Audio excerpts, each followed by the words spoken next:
Well, let's do a couple more. Check in how things are going. Let's see. So this guy we said should rewrite it like this.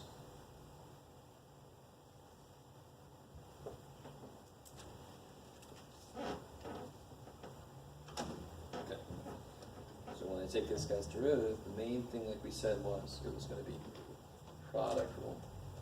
Let's take a space. So derivative of this is just going to be none. And you leave this guy alone. Plus 9x. Let me write this out. As derivative of that guy. So now I can focus on this guy's derivative. He's going to be kind of a little more gross anyway. Poor little dude. So this is just, I can write it as 9 over 3x plus 4 to the 2/3. Sure. Let me focus on this. So plus 9x. What happens in here? What's the outside function? Yeah, something to the negative 2/3. So what happens with that derivative? Negative 2/3 comes down in front of stuff. The stuff is now to the negative 5/3 power times what? 3. Yes, the derivative of the inside, which is 3. Kick ass. So you pretend as if it's x to this, but then the inside function gets its own term. So I like to think of it as, let me see. What's the rate of change of this thing inside? 3. And then there's a rate of change of this function on the outside, right? So I always think about, if the rate of change of the inside function is 3, so it's spinning at 3. But that is sitting on another table that is spinning at its own rate. How would you get the total rate? You would multiply those two rates together, right? So it's the rate of the outside function times the rate of the inside function. I mean, that's a beautiful, I love that. There's a little spinny table here, but then it's sitting on another spinny table, right? So the spinny table in the middle has got its rate, and the whole thing is moving at a certain rate. So isn't this thing moving faster because of that extra? All right, I know it's a weird image. Flat Earth, no. If you believe flat Earth, just keep that shit to yourself, along with your red hat. Keep that at home. So what happens here? What can I simplify? You stop here, that's not good. Simplify the 3's. Yeah, the 3's cancel. So I get y prime equals 9 over 3x plus 4 to the 2/3 plus, she's going to be minus, isn't it? Minus 9x times 2, so 18x over 3x plus 4 to the 5/3. And then you can stop there, that's fine.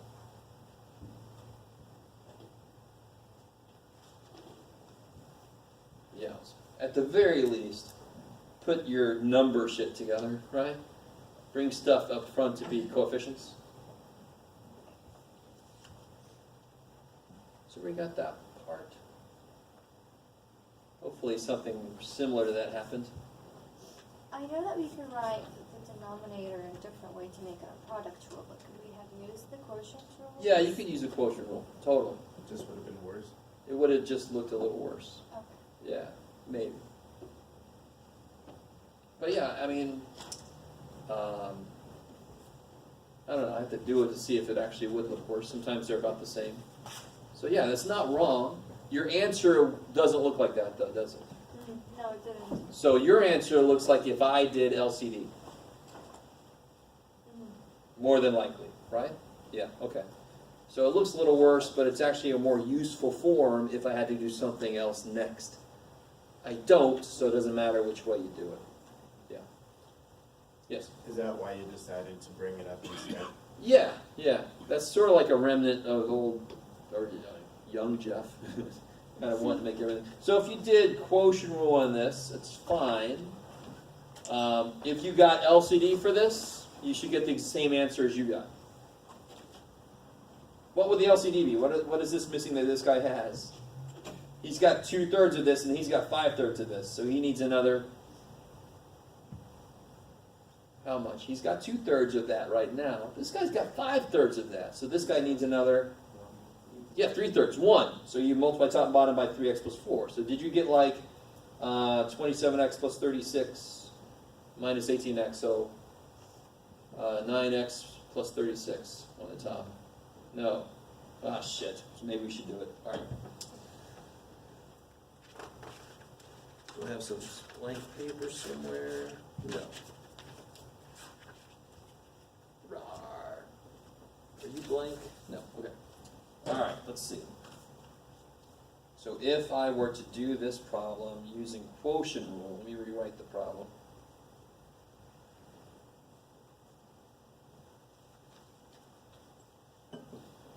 Right? Quotient rule would say top first times the bottom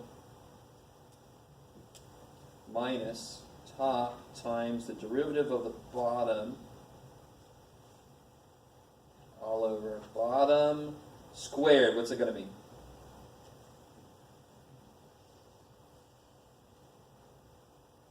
What's the square of 3x plus 4 to the 2/3? 3x plus 4 to the... Alright, let me just write it.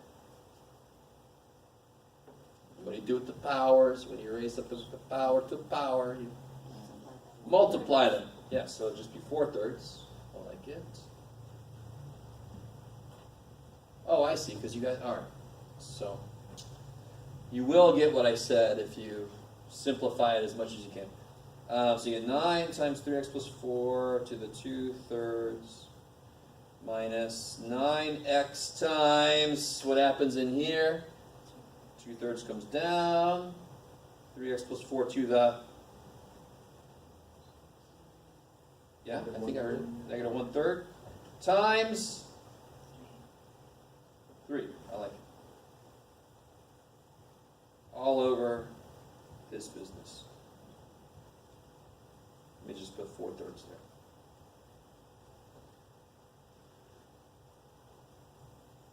Okay, so then we get 9 times this. Let's see what we can do here. The 3's cancel there, right?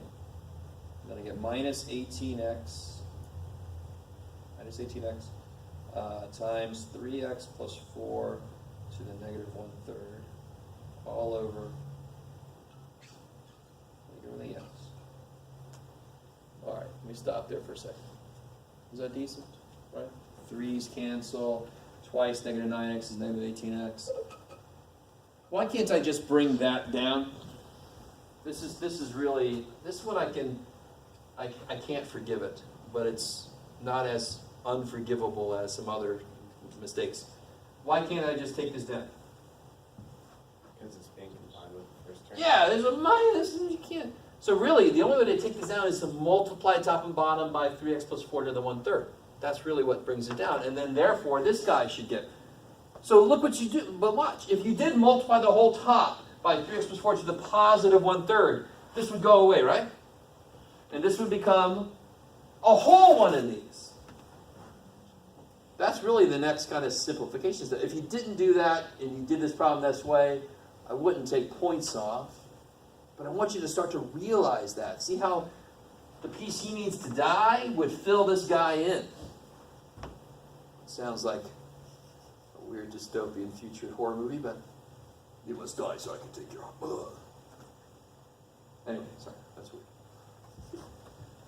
So what I'm saying is if you multiply top and bottom by 3x plus 4 to the 1/3,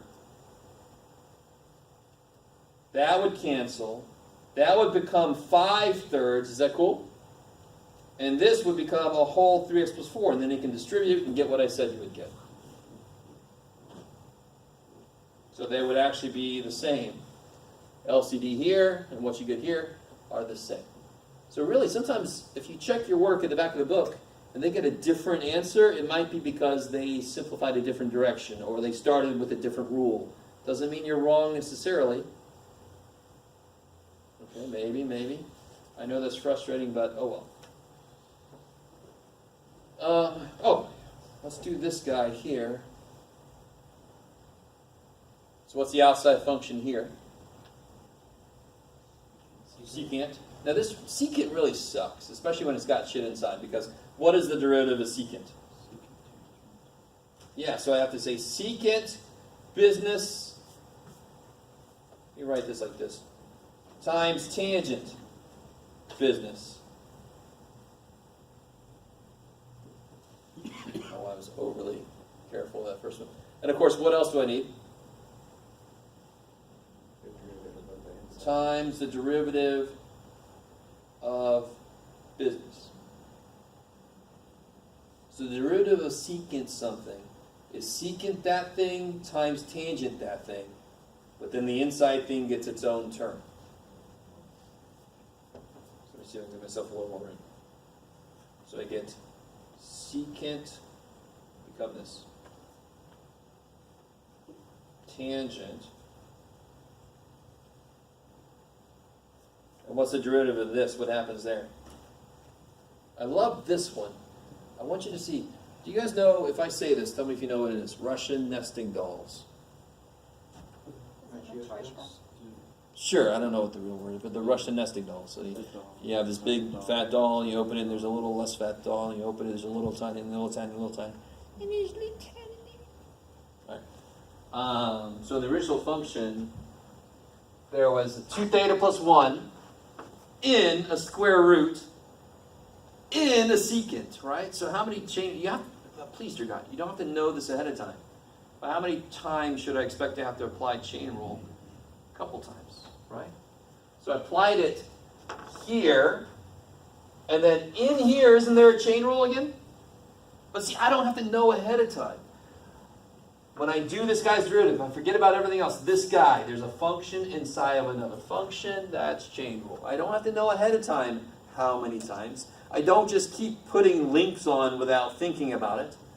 It's only ever one link I put on. If he's got a chain rule, he's going to put another link on. I don't have to know ahead of time. So how do I take this guy's derivative? Something to the 1/2.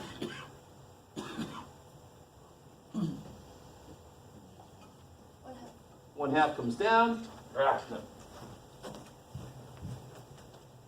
So the 1/2 comes down in front of 2 theta plus 1. Now it's to the